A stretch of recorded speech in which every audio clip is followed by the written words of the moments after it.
Hotman Paris bandingkan kasus Teddy Minahasa dan Ferdy Sambo. Kuasa hukum Irjen Pol Teddy Minahasa, Hotman Paris menganggap alasan perintah atasan yang diajukan ex-Kapolres Bukit Tinggi AKBP Dodi Prawiranegara lucu, sebab pangkat Dodi yang setara Letnan Kolonel seharusnya bisa menolak perintah tersebut.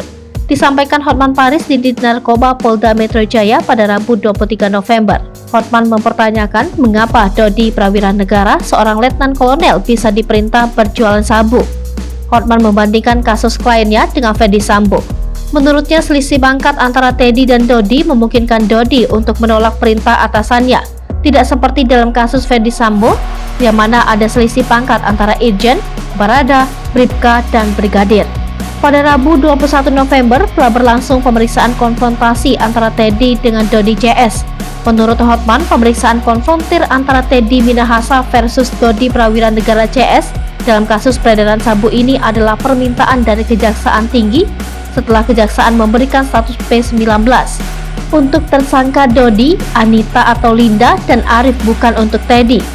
Mulanya pemeriksaan konfrontasi tersangka semula dijadwalkan pada Senin 21 November. Namun agenda tersebut dianulir karena Dodi Prawiranegara sedang sakit.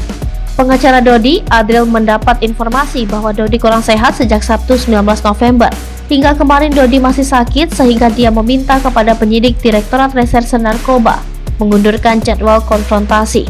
Advokat itu menuturkan Dodi dan para kliennya yang lain siap membeberkan secara jelas soal perkara dugaan peredaran sabu ini dalam proses konfrontasi.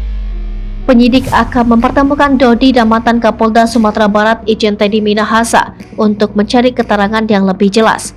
Pada Senin 21 November 2022, pengacara Teddy Minahasa Hotman Paris Hutapea juga datang ke Direktorat Reserse Polda Metro Jaya untuk mendampingi Teddy selama konfrontasi. Namun proses itu batal karena tersangka Dodi sedang dalam keadaan sakit. Hotman menuturkan kliennya Irjen Teddy Minahasa bakal melengkapi berita acara pemeriksaan tambahan. Mengingat sebelumnya BAP sebagai tersangka dan saksi sudah dicabut karena ada perkembangan terbaru perihal posisi 5 kg sabu.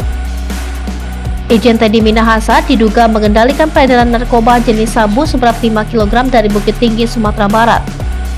Sabu itu diambil dari barang bukti 41,4 kg sabu hasil sitaan yang hendak dimusnahkan oleh Polres Bukit Tinggi. Teddy yang saat itu menjabat Kapolda Sumatera Barat diduga memerintahkan Kapolres Bukit Tinggi AKBP Dodi Prawiranegara untuk menukar 5 kg sabu dengan tawas. Saat itu Dodi meminta Arif untuk melaksanakan perintah tersebut. Sabu tersebut dijual ke wilayah DKI Jakarta hingga ke Kampung Bahari, Jakarta Barat. Sejumlah anggota kepolisian dan warga sipil diduga terlibat dalam peredaran narkoba tersebut. Selain para tersangka yang disebutkan di atas, kasus narkoba ini diduga turut melibatkan Ariel alias Abeng, Mai Siska, dan Aibda Ahmad Darmawan.